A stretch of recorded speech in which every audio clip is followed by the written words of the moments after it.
สวัสดีครับจากร้านคุรุมะนะครับวันนี้นะครับจะขอนำเสนอนะครับเครื่องเสียง Android นะครับตัวนี้ Swift ปี 12 นะครับก่อนตัวใหม่นะฮะ Suzuki Swift ปี 2012 นะครับตัวนี้เป็นสเปค 8 คอ RAM 4 ROM 32 นะครับ DSP built-in นะครับจอเป็นกระจกกันรอย 2.5D นะครับตัวนี้เป็นเมนูของ DSP built-in นะครับปรับตั้งเสียงนะฮะปรับตั้งทำ alignment ได้นะครับปรับตั้ง sound effect ได้นะฮะตัวจอเป็นขนาด 9 นิ้วนะครับมาพร้อมหน้ากากนะฮะ 9 นิ้วมาพร้อมหน้ากากนะครับจอเป็น IPS HD นะฮะจอเป็น IPS HD นะครับเป็นกระจกกันรอย 2.5D ด้วยนะครับผมนี่ครับกระจกกันรอยนะฮะ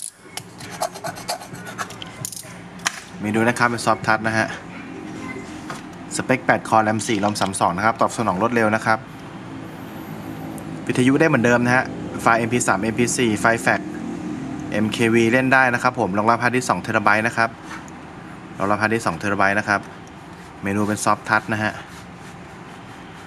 วิทยุได้บลูทูธได้นะครับอินพุตได้1ช่องทางนะครับเอาเสียงขึ้นจอได้นะครับเอามือถือเข้าจอได้นะครับ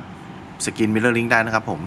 YouTube Google Map โหลดมาเล่นได้นะครับ Play Store โหลดมาเล่นได้นะครับสั่งเสียงได้นะฮะตลก6ฉากสั่งงานด้วยเสียงได้นะครับสำหรับ YouTube Google Map นะครับสั่งงานด้วยเสียงได้นะครับนี่ครับ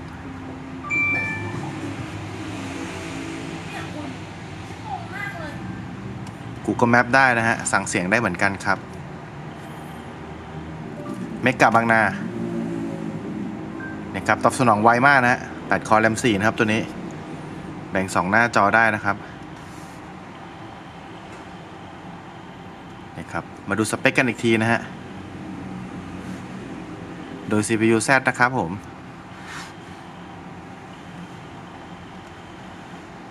8 คอนะฮะ8 คอนะครับ RAM 4 ROM 32 Android 8 นะครับลุกทีวีออนไลน์โหลดมาเล่นได้นะครับลุกทีวีออนไลน์โหลดมาเล่นได้นะครับนี่ครับ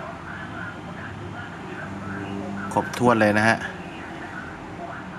ตัวนี้นะครับ Swift ปี 12 นะครับ 9 นิ้ว IPS HD นะครับกระจกกันรอย 2.5D นะครับ8 คอ RAM 4 ROM 32 Android 8 นะครับ